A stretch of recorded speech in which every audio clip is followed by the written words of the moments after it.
Mesdames, Messieurs, les abeilles ont toujours été alliées de l'homme, lui ont toujours beaucoup apporté. En partant des tablettes de cire, connues depuis la haute antiquité, jusqu'au miel, les hommes ont toujours beaucoup reçu de ces petits êtres zélés, petits certes, mais indispensables. De plus, il faut le rappeler, ces insectes sont tout de même apparus 100 à 150 millions d'années avant l'homme sur notre chère Terre.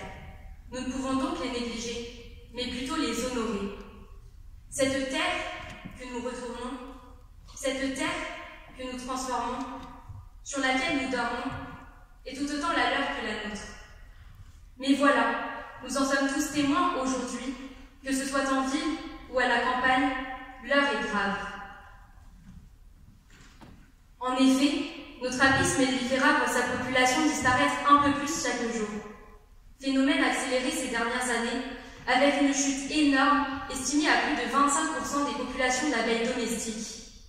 Alors je vous implore, sauvons-les à tout prix, agissons et vite. Mais alors, quelles sont les causes de ces disparitions? Quelles en sont les conséquences? Et que pouvons-nous faire pour lutter contre ce fléau? Trop souvent l'homme agit tard, lorsque le phénomène est irréversible. Aujourd'hui, nous n'avons pas le temps. Les causes de ces disparitions sont nombreuses, bien trop nombreuses. Pensez-vous que nous pouvons les négliger? Absolument pas. Les abeilles sont l'une des bases de notre survie. Sans elles, tout simplement pas de vie. Nous, hommes, avec un grand H, il faut l'admettre, jouons malheureusement un rôle dans la plupart des causes de leur disparition. Qu'il s'agisse du réchauffement climatique, de nouveaux virus et agents pathogènes, d'acariens, de parasites, de monoculture ou encore de traitements phytosanitaires, et même le très connu frelon asiatique, que nous connaissons tous aujourd'hui, puisqu'il se répand de plus en plus à une vitesse fulgurante, importé accidentellement d'Asie en Europe, dans des nids cachés à l'intérieur de poteries. Alors, peut-être que notre rôle paraît-il plus ou moins explicite pour certaines de ces causes, mais croyez-moi, nous sommes bel et bien présents, partout. L'écologiste québécois Hubert Reeves dit un jour « L'homme est fou. Il adore un Dieu invisible et détruit une nature visible, inconscient que la nature qu'il détruit est le Dieu qu'il vénère. Ici, l'abeille est la nature. Voyez, le réchauffement climatique est le résultat d'un renforcement de l'effet de serre, lié aux activités humaines, au mode de vie occidental, à l'émission de gaz à effet de serre que cela entraîne. L'homme n'est pas l'unique responsable, mais il y contribue fortement, avec ses émissions de carbone, ses agricultures intensives notamment, et toute la pollution que cela entraîne. Il s'agit là de la base d'un cercle vicieux, qui voue les abeilles à une mort très prochaine si nous ne faisons rien. Le saviez-vous? Les abeilles sortent de leur ruche à partir d'une température extérieure de 12 degrés. Seulement voilà, avec les hausses de température observées au cours de ces dernières années, les abeilles sortent de plus en plus de leur ruche, à des périodes même de l'année où l'on ne devrait pas apercevoir une seule abeille. Cela entraîne inéluctablement une hausse de leur taux d'exposition à des prédateurs de type Nosema serenae, parasites, Microporidae, champignons propagateurs de maladies, et j'en passe. Mais pire encore, les redoutables attaques de frelons asiatiques.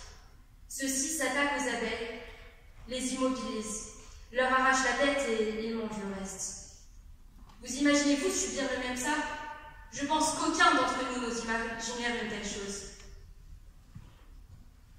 Et pourtant, nos monocultures incessantes détruisent les habitats naturels nécessaires à la survie de ces abeilles.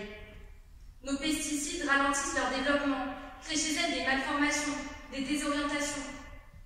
Alors certains diront, que vaut la vie de l'abeille lorsque l'on peut produire toujours plus, protéger nos ressources alimentaires grâce à ces produits? Finalement, que vaut la vie de l'abeille? Je vais vous le dire. Avant de penser à l'augmentation de nos rendements alimentaires, ne faudrait-il pas plutôt penser à « pourrons-nous encore nous nourrir dans 100 ans ?» Notre régime alimentaire est en grande partie composé d'espèces d'origine végétale. Et comment se reproduisent ces espèces végétales? 80% de ces espèces doivent leur existence aux insectes pollinisateurs. Nous devons notre chance de pouvoir consommer ces espèces aux insectes pollinisateurs. Et qui sont ces pollinisateurs? Les abeilles, en grande majorité, avec le recensement de plus d'1 millier d'espèces d'abeilles actuellement sur notre planète. Réfléchissez donc. Que serait notre monde sans abeilles? Sans abeilles, pas de miel, mais tout le monde n'aime pas le miel. Parlons plus sérieusement. D'après le CNRS, Centre national de la recherche scientifique, environ 1/3 de l'alimentation mondiale dépend de cette pollinisation des abeilles. Sans elles, pas de courgettes, de tomates, de fraises. Une alimentation saine dépend de pollinisateurs en bonne santé. Sans eux, en plus de difficultés à subvenir à nos besoins alimentaires, il faudrait assister à une catastrophe économique énorme. Nous verrions nos rendements mondiaux diminuer d'environ 153 milliards d'euros par an, soit 10% de la valeur marchande des produits destinés à la consommation humaine. Ce n'est pas négligeable. Ces derniers hivers, le taux de mortalité des abeilles s'est levé en moyenne à 20% en Europe, jusqu'à 50% dans certains pays. Et mieux vous dire les choses clairement, pour une efficacité la plus totale, faudrait-il encore changer radicalement notre mode de vie. Cependant, certains gestes et changements simples pourraient déjà être très efficaces. À commencer par avoir recours à des répulsifs naturels plutôt qu'à des pesticides d'origine chimique. Ainsi, privilégier les produits issus d'agriculture biologique. Nous ne pouvons pas continuer à encourager la culture, nocive à notre nature si précieuse. Si vous remarquez un essaim de frelons asiatiques, prévenez un spécialiste pour le détruire. Quelques frelons peuvent s'attaquer à une ruche entière en une journée. Nous ne pouvons pas les laisser faire. De plus, nous ne pouvons rester de marbre face au climat de plus en plus chaud, qui entraîne une hausse de mortalité chez les abeilles. Nous savons que certaines de nos actions sont fortement propices à ce réchauffement. Souvent trop égoïstes, nous ne pensons pas assez à la terre de demain. Qu'allons-nous laisser aux générations futures?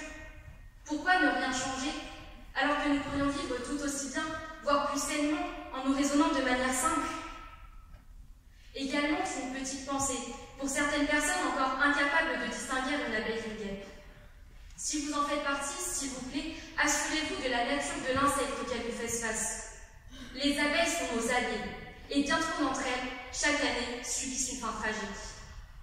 Prenons plutôt d'exemple sur ces abeilles qui ne s'en prennent pas à celui qui ne leur a rien fait.